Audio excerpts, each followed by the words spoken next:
शेतकरी बांधव नमस्कार. आज 1 ऑगस्ट 2026 पेरणी केलेला दिवस 5 जुलै 2026 रोजी म्हणजे कंप्लीट आजच्याला 25 दिवस झालेले आहेत. तर बघू शकता एक खूप सुंदर पद्धतीचं सोयाबीन आपल्याला आज दिसत आहे.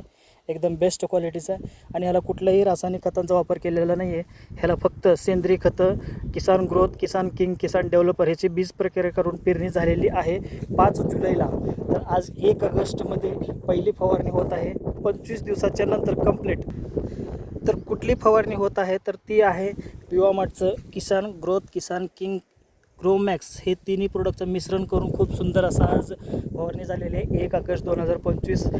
एरिया शेतकरी कडाजी राजुळे, गाव वडरगा, तालुका बसवकल्याण, जिल्हा बिदर ह्या एरियामधून हा शेतकरी खूप सुंदर पद्धतीचं असं सेंद्रिय शेती करत आहे. गेल्या 3 वर्षापासून अप्रतिम असं रिझल्ट आहे. निरोगी जीवन आहे. सेंद्रिय खतांमुळं फायदा आहे. रासायनिक खतांचा वापर करून आपण पण आरोग्य व्यवस्थित ठेवत नाही आहे आणि शेतीसुद्धा आपली नापीक होत चाललेली आहे. तर शेतकऱ्यांना विनंती असेल, सेंद्रिय शेती किमान 1 एकर तरी आपल्याला लागते तेवढं तरी आपल्याला करणं गरजेचं आहे आणि निरोगी जीवन जगलं पाहिजे. जोपर्यंत आपण रासायनिक शेती सोडत नाही तोपर्यंत आपण आजारी पडत राहणार आहे. त्याच्यामुळं एकच पर्याय आहे, निरोगी जीवन जगायचं असेल तर त्याला पर्याय एकच, सेंद्रिय शेती. धन्यवाद.